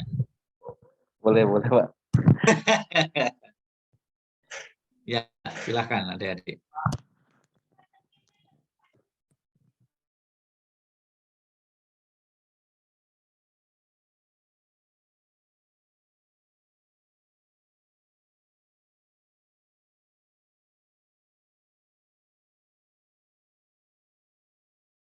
Nah, mungkin kalau tidak ada yang tanya, saya yang tanya berarti ya. Boleh, Pak. Kalau untuk mahasiswa yang sekarang itu sedang mengambil mata kuliah sistem utilitas begitu Pak ya? Iya. Nah, itu sudah dapat materi terkait dengan teori cooling water belum? Cooling tower belum? Belum Pak, emang Pak. Belum ya? Oke. Ya. Mungkin nanti artinya mungkin bisa saja nanti jadi feedback berikutnya bahwa mungkin kuliah ini disesuaikan dengan jadwal bahwa teorinya sudah diberikan, berarti ini tinggal prakteknya seperti apa, begitu ya? Memang harusnya kan di terakhir ya Pak ya. Ya, Jadi belum tersampaikan teori-teorinya terus sudah langsung betul. Itu prakteknya. Biasanya juga sudah Pak, yang sebelum-sebelumnya itu sudah ada materinya, yang boiler sudah, steam management sudah, cooling tower juga sudah. Makanya Pak Rusmanto yang mengisi. Oke, baik. Ini karena ada perubahan mendadak akhirnya belum Ya. Ya sudah, nggak apa-apa. Oke, baik. Bisa. Evaluasi ya Pak, evaluasi ke depan. Ya, betul. Ya, artinya mungkin bagi adik-adik sekalian saya bisa berpesan bahwa sistem utilitas itu luas ya. Jadi nantinya setiap lulusan atau setiap orang itu punya spesifikasi masing-masing sebenarnya. Jadi memang nanti ada ahli steam sendiri, ya kan? Ahli cooling tower sendiri, ahlinya kompresor sendiri. Nah itu beda-beda itu. Nah, kebetulan memang saya dulu bekerja di perusahaan steam system spesialis, jadi sebenarnya lebih ke arah steam system spesialis. Kemudian kami kembangkan ke cooling water, kompresor, ya kan, dan sebagainya. Jadi audit energinya tidak melulu karena steam saja, tetapi juga di sisi cooling water system. Dan cooling water system ini sebenarnya lebih mudah sebenarnya dibandingkan utilitas-utilitas yang lain. Gitu. Modalnya cuma pompa, cooling tower, dan perpipaan, sudah itu aja. Mungkin bisa memberikan bayangan kepada adik-adik sekalian bahwa materi yang kami sampaikan tadi itu adalah memang nantinya adalah pekerjaan real dari adik-adik sekalian ketika sudah kerja di pabrik atau di lapangan begitu. Itulah gambaran realnya seperti itu kurang lebih. Tentu perlu bekal teori-teori fundamental yang nanti disampaikan oleh Pak Hanem maupun Bu Mega. Itu jadinya makanya perlu kolaborasi antara kampus, universitas, dan pabrik selaku praktisi begitu ya, sehingga bisa menjembatani adik-adik sekalian sehingga ketika nanti terjun langsung ke lapangan sudah tidak gaptek lah istilahnya begitu ya. Artinya transformasi dari kuliah dari kampus itu menuju ke dunia kerja itu transformasinya lebih smooth, lebih enak begitu. Mungkin seperti itu. Nah, kalau zaman saya dulu untuk mencari kuliah tamu, dosen praktis itu sangat-sangat susah begitu. Karena mungkin dulu harus mendatangkan dari pabrik mana begitu ya kalau waktunya cukup dan sebagainya. Nah, sekarang dengan teknologi online seperti ini akan jauh lebih mudah dan jauh lebih enak begitu sebenarnya. Kira-kira seperti itu. Bisa ini Pak di share pentingnya unit utilitas seperti apa Pak? Karena biasanya kan dulu pada saat saya kuliah pun juga merasa seperti itu. Kok ada kuliah utilitasnya untuk apa sih? Ya, benar. Terus Iya. akhirnya Pak, pengalaman teman saya yang begitu lulus dari kampus, itu kaget Pak, karena begitu lulus, waktu itu di PT Timah kalau nggak salah teman saya itu, Ya. masuk itu langsung diminta oleh kepalanya untuk mendesain unit utilitas Pak di sana. Begitu ya. Awal ternyata itu akhirnya dulu satu angkatan ini ngebantuin dia untuk nyari informasi buat Iya, betul. desain. Ya. Ya. Mungkin dari pengalaman saya adalah kebetulan kan saya dulu di lab utilitas itu di Teknik Kimia ITB dengan Profesor Heri itu labnya aja udah lab sistem utilitas gitu ya. Jadi ketika ke pabrik, nah artinya proses apapun, ya misalnya proses bikin satu produk, ya kan perlu fasilitas pendukungnya begitu kan. Misalnya tadi suatu tangki reaktor dia bisa masak sampai temperatur tinggi, tapi perlu apa kan itu? Ya perlu pemanas. Ya pemanasnya itulah steam misalnya utilitasnya. Kemudian selain steam pemanas itu apa saja? Bisa misalnya thermal oil, bisa air panas, begitu. Atau udara panas, begitu kan? Nah itulah utilitasnya. Artinya utilitasnya bisa steam, thermal oil, hot water, atau udara panas, atau juga ada yang pakai listrik, Pak. Jadi pemanas listrik. Jadi pakai heating element. Itu dari sisi pemanas. Nah, berarti kan perlu kalau perlu steam berarti kan perlu distribusi steamnya, pipingnya, perlu steamnya apa kan boiler kan gitu. Kemudian kalau air panas, nah air panasnya ini pembangkitnya pakai apa? Sumber panasnya mau pakai steam atau pakai listrik, jadi pakai elemen begitu. Nah, kemudian pakai thermal oil, berarti harus ada thermal oil boiler. Jadi minyak panas yang digunakan. Kemudian kalau listriknya berapa kW kan berarti harus ada distribusi istilahnya distribusi jaringan kelistrikannya. Nah, gitu. Ini penting sekali. Nah, artinya sistem utilitas itu mencakup itu semua. Itu baru dari sisi pemanasan. Kemudian dari sisi pendinginan. Pendinginan sampai berapa? Apakah cukup dengan cooling water? Nah, nanti mungkin adik-adik masih bingung tuh. Cooling water sama chill water apa bedanya kan gitu. Nah, itu beda lagi. Kalau misalnya cooling water, ya tadi dari cooling tower, distribusi paling 27 derajat. Kalau misalnya chill water, berarti kan bisa 20 derajat, bisa kalau di pabrik makanan minuman bisa 6 derajat, gitu kan. Bisa bahkan mendekati 0 derajat. Chill water mendekati 0 derajat apa nggak beku gitu. Ya, nyatanya ternyata masih belum beku kan begitu. Itu dari sisi pendinginannya. Kemudian itu dari sisi air saja, kemudian dari sisi fluida lain. Ternyata reaktor tadi perlu kompresor. Nah, udaranya itu berarti perlu kompres air. Artinya kan berarti perlu kompresornya sendiri, kemudian merancang pipa kompresornya, aksesorisnya apa saja, karena pipa kompresor itu juga ada kompresornya, ada air filternya, ada air dryernya, ada ini dan sebagainya. Ternyata karena pompa itu kalau udara itu kalau ditekan di dalam kompresor dia sebagian kondensasi. Nah, kondensasinya harus dibuang di mana. Kemudian udara juga tidak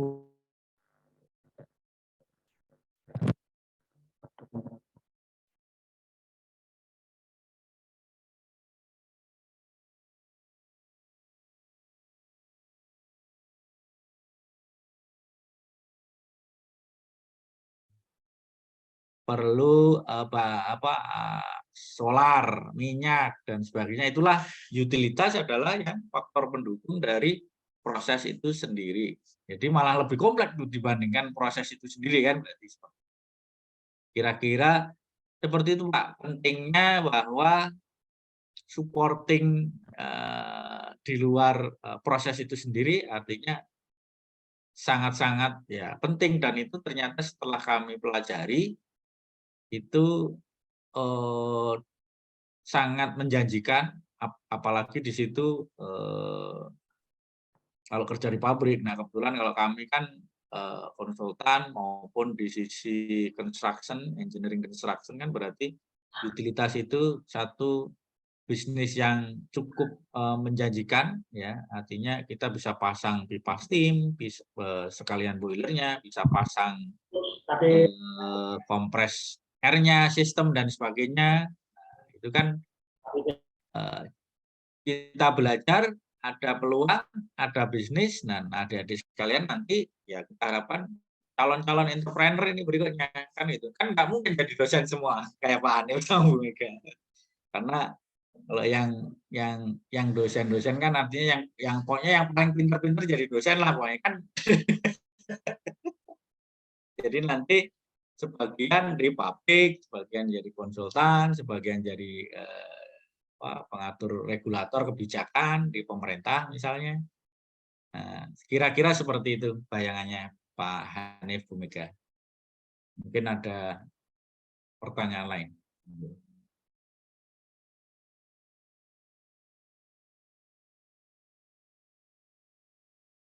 Silakan tuh.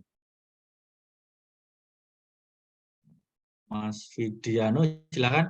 Fidiano atau Oktalina ini? Oh berdua ya ini.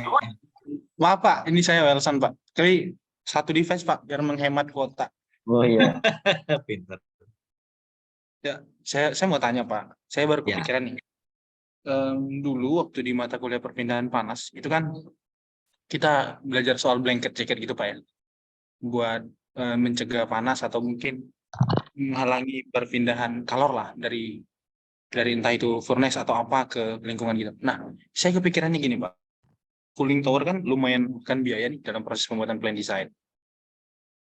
Ya. Apakah misalnya kalau ditempatkan, kalau yang saya tahu nih mesin kan cara pendinginannya kalau nggak pakai radiator atau yang sejenis cooling tower tuh pakai kisi-kisi angin tuh di mesin. Nah, gimana kalau misalnya perusahaan ini tuh dibangunin di daerah yang cenderung dingin suhunya? Apa tetap dibutuhin semacam cooling tower yang justru itu kan utility Pak ya? Proses pembangunannya itu justru memakan biaya yang banyak. Dimana kalau misalnya kan daerah dingin kan cenderung perbedaan suhu antara lingkungan dengan sistem itu kan lumayan besar gapnya. Apakah itu justru tidak lebih menguntungkan? Itu yang pertama Pak. Kedua, saya juga pernah dengar salah satu cara buat mendinginkan itu kan ada beberapa hal yang atau beberapa misal tabung itu dibenamkan di dalam tanah, justru membuat itu lebih dingin. Kalau saya nggak salah pemahaman gitu ya Pak, nanti mohon dikoreksi. Kenapa justru cooling tower ini sepenting itu Pak di tengah biaya produksinya yang justru sangat besar gitu? Terima kasih Pak, mungkin itu. Iya, oke. Pertanyaannya bagus nih. Jadi kalau nggak saya salah tangkap berarti kalau di daerah yang dingin, katakanlah kalau di sini mungkin di pegunungan begitu ya, apakah tetap diperlukan cooling water system? Ya, jangankan di pegunungan, di Eropa yang musim dingin saja itu diperlukan, ya, diperlukan karena kan sistem cooling water sistem air pendingin ini kan berarti harus dipindahkan dari satu alat misalnya cooling tower dipindahkan ke pompa, kemudian ditukarkan dengan media yang akan ditukarkan panasnya. Nah, yang jadi keuntungannya kalau di musim dingin, ya berarti temperatur yang diperoleh lebih dingin, mungkin pendinginannya akan lebih bagus. Begitu. Jadi artinya tidak perlu mungkin biaya yang lebih gede. Tetapi ingat bahwa tadi kita punya sistem heating cooling. Jadi kalau misalnya di daerah dingin berarti untuk memanaskan lebih mahal karena temperatur airnya lebih dingin, untuk memanaskan dengan temperatur steam yang sama, butuh energi yang lebih besar, seperti itu. Ya. Jadi kurang lebih ada plus minusnya. Artinya pendinginan tetap perlu karena kan itu ada proses sirkulasi, ya, perpindahan panas melalui aliran dari konveksinya, begitu ya. Jadi kira-kira seperti itu. Nah, kalau misalnya apa namanya,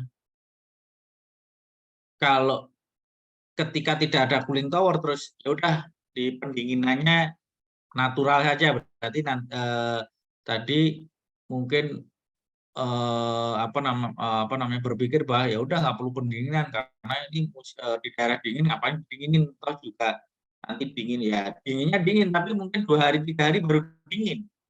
Tetapi kalau menggunakan cooling kan berarti ada pendinginan natural dengan pendinginan paksa, kan begitu. Natural convection dengan forced convection, kan gitu. Mungkin dengar itu ya udah diajarkan bahwa dengan forced convection ini perpindahan panasnya akan lebih cepat sehingga nanti kapasitas produksi juga lebih. Kemudian yang pertanyaan kedua adalah pendinginan pakai tabung, ya, pakai tabung di dalam tanah, begitu ya. Mungkin berpikir bahwa mungkin di beberapa titik mungkin tanah makin ke dalam makin dingin, mungkin ya, karena mungkin apa namanya tidak kena pancaran sinar matahari, begitu ya. Mungkin lebih dingin bisa saja. Cuman jangan salah, misalnya kalau misalnya tanahnya itu di tanah gunung berapi, hati-hati.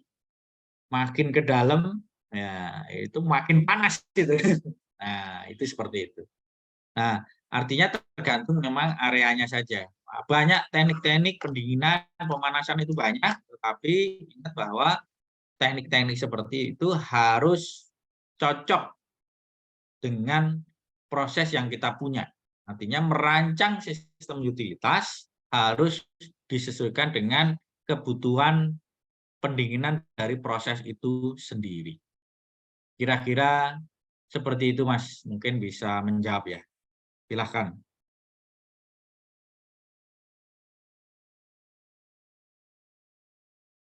Gimana Vidiano?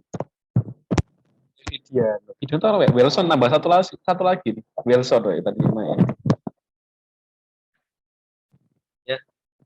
Baik. Saya rasa cukup ya Pak. Sudah hampir jam 11 ini. Pedot internet.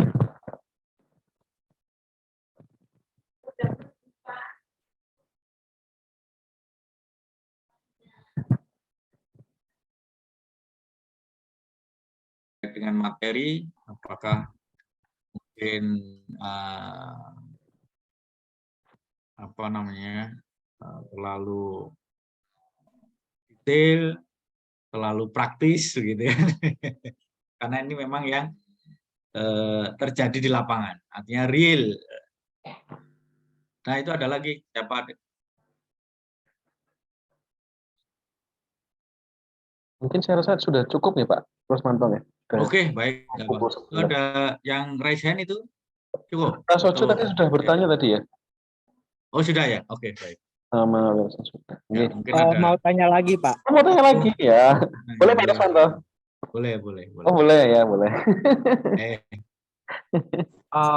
Mungkin ini yang terakhir ya Pak. Ya, ini bukan masalah cooling tower sih Pak. Ini masalah pembicaraan tadi Pak Rusmanto sama Pak Hanif kayak gitu. Nah, di teknik kimia ini kan materinya ya cukup banyak dan apa ya Pak ya?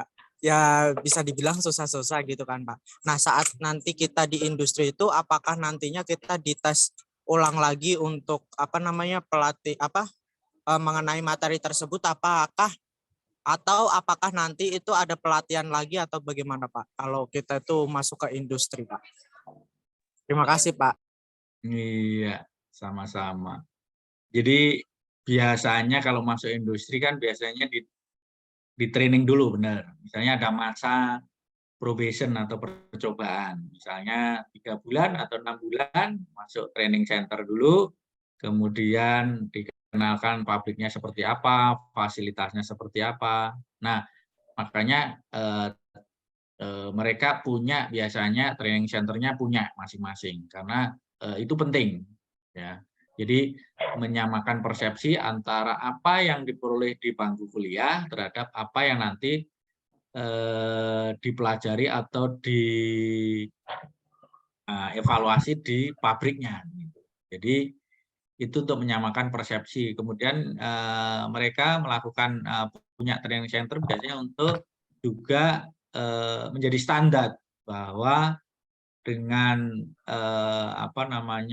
pelatihan yang sudah diberikan itu siap kerja, siap mengoperasikan pabrik, siap mengevaluasi, menganalisa, kemudian bisa memberikan problem solving. Artinya ketika terjadi permasalahan yang terjadi di lapangan bisa melakukan solusi yang terbaik yang cocok. Kemudian ketika pabrik melakukan ekspansi atau perluasan penambahan fasilitas pabrik, misalnya nambah boiler, nambah cooling tower, nambah fasilitas yang lain, itu perlu dihitung ulang. Nah, dihitung ulang inilah tugas dari lulusan teknik kimia di sana. Bagaimana prosesnya seperti apa, neraca massa energinya seperti apa, proses pindah panahnya seperti apa. Dan semua mata kuliah yang diberikan di teknik kimia itu semua terpakai. Nah, jangan khawatir.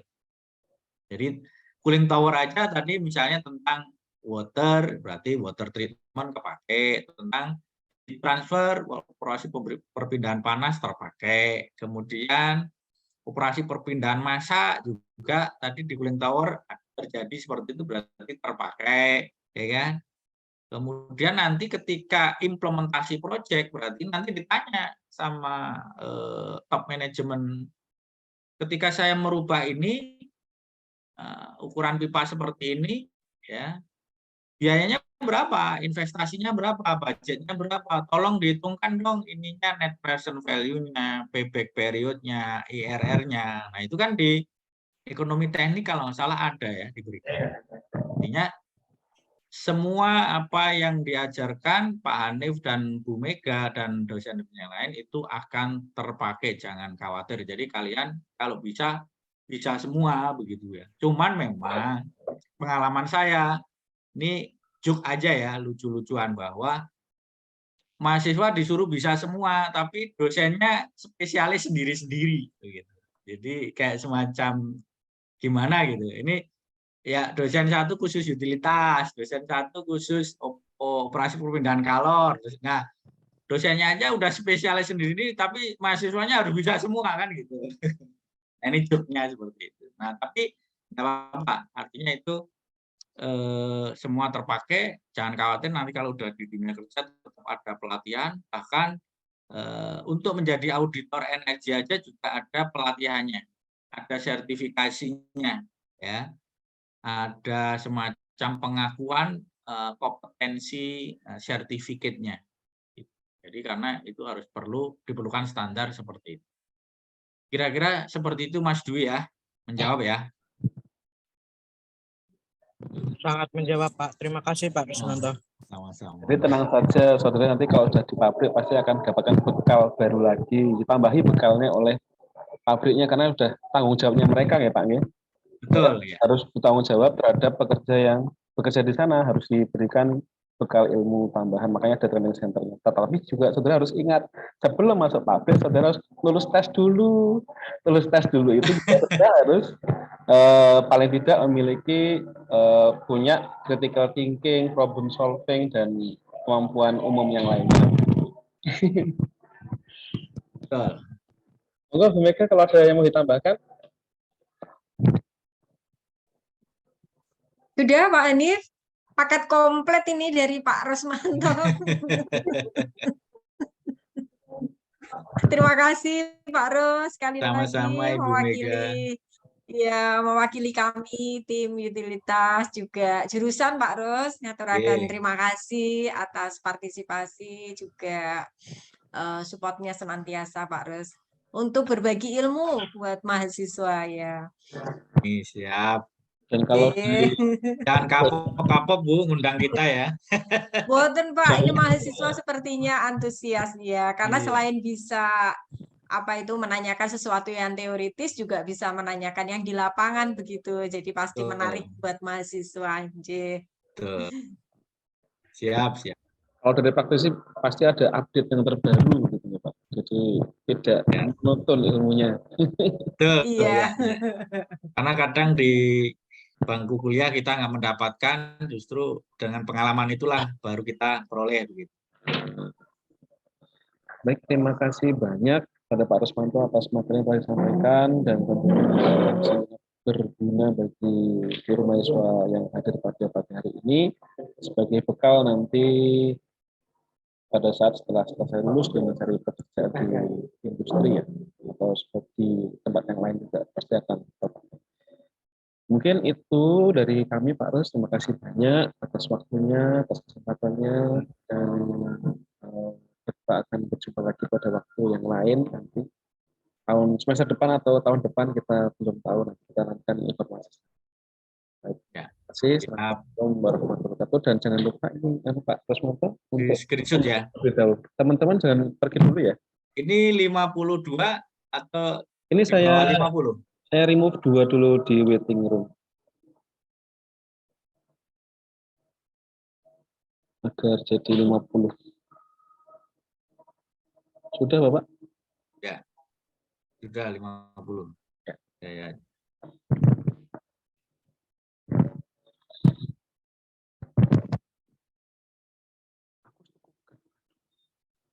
Oke, saya satu lagi.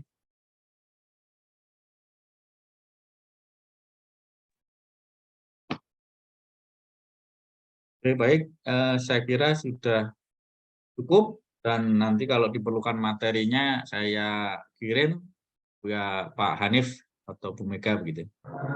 Terima kasih banyak, Pak. Ya. Oke, saya kira cukup itu saja. Sampai ketemu. Iya, Pak. Terus ini kalau saya Terima kasih. boleh atau tidak ya, Pak? Pribun? Saya upload di YouTube boleh tidak? Oh, silakan, boleh. Terima kasih banyak, Pak Rus. Oke, sama-sama. Ya. Mahasiswa yang lainnya semuanya juga. Assalamualaikum warahmatullahi wabarakatuh. Waalaikumsalam warahmatullahi wabarakatuh.